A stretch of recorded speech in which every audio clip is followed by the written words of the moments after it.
Hi there, folks. Today's adventure takes us to the tunnels and the sewers below, and there will be happiness, sorrow, and the usual malevolence as we make our way to the end of the haunted tunnel. Exclamation point, WTF. In a very peaceful, beautiful town, there lived a nice, happy kid by the name of Brycan. He loved to go out with his friends and explore the world. But one day, his explorations and endeavors were going to come to a gory, deadly, evil, malevolent end. He heard folklore around town of a haunted tunnel, and he loved to explore. So what better way should a kid in his early 20s enjoy his Friday night than to go to a stank-ass, dirty, shit-infested sewer tunnel?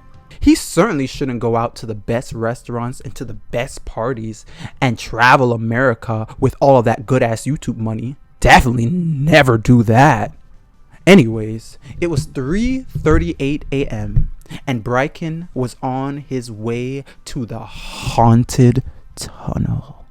And this would be the last time he would ever see the world in his human body form, because this was the night he had an appointment with death. Brycan met up with his friends at the haunted tunnel entrance, and he began exploring. He was so amazed and thrilled with how spooky and malevolent the atmosphere was in that tunnel. And he skipped gaily like a high school cheerleader down the tunnel's walkway, and everything was doing fine and dandy. Until Brian's friend Anthony heard something evil.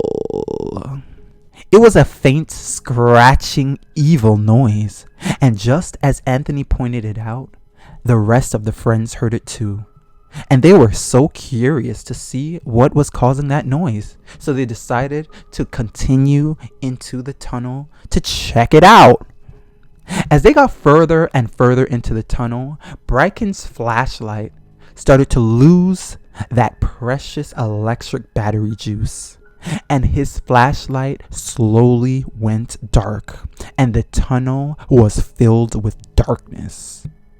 And something horrible happened. The loud scratching became louder and louder and louder and louder, and it seemed like it was getting closer to the kids. And when the kids heard this, they became shook as fuck. And they scrambled and scrambled for a light source so they could see what the fuck was coming towards them. And Brycan thought of the good idea to pull out his iPhone and use the light from that. And when he shined the light on this mysterious thing, what he saw was so scary. What he saw was so deadly. What he saw was so forever scarring. What he saw was so sexy,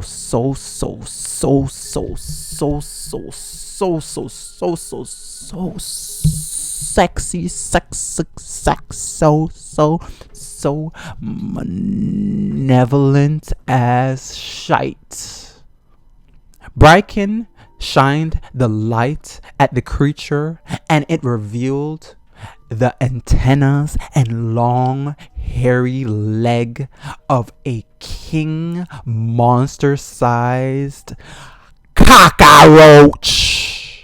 And Brian and his friends ran like crazy, and his friend Anthony was in the front of the bunch running like a fucking Mexican.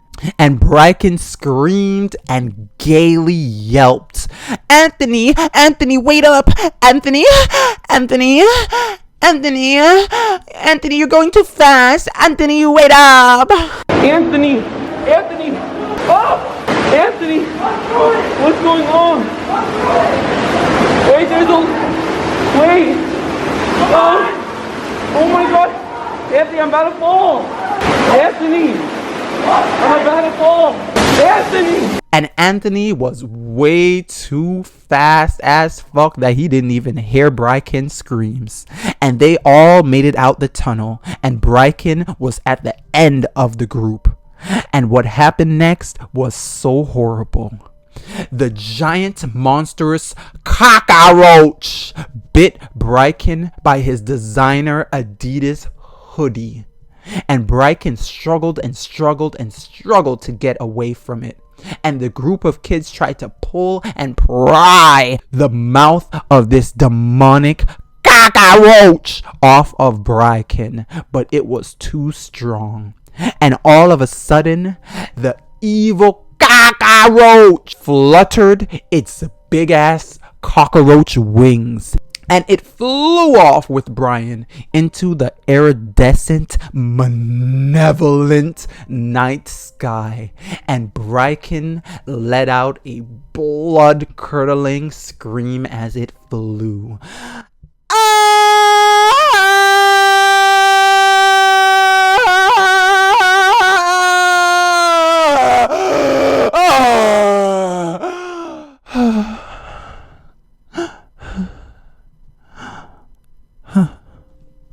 And he was never, ever, never, ever, never, ever, ever, never, ever, ever, never, ever, ever, ever, never, ever, ever, ever, never, ever, ever seen ever again.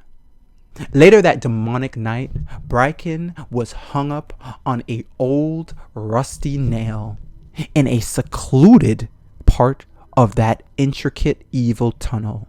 And he screamed and screamed, and nobody heard him as the monster cockroach fed on his live body.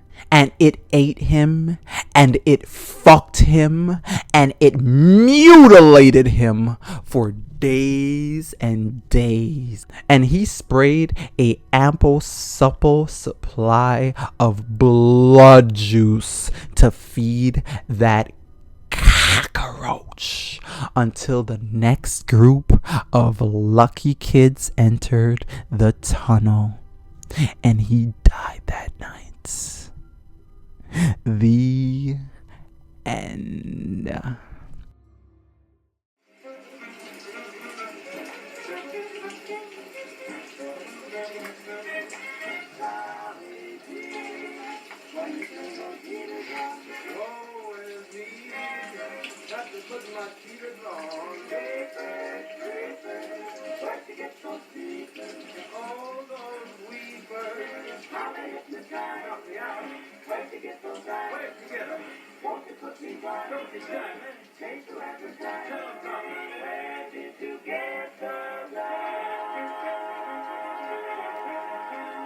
And now it's time for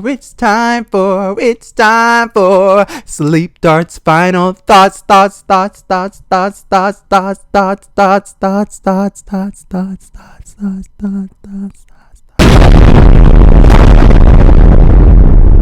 Hey there, guys. After all we've seen and learned today, here is my final thoughts. If you decide to go into a sewer, make sure you bring a big ass fucking bottle of Raid, because you could be criddled by a critter that can take your precious life away. Thanks for watching, guys. Make sure you leave a like and subscribe. And I guess I'll see you guys in the next one. Sleep tight, stay safe. Goodbye.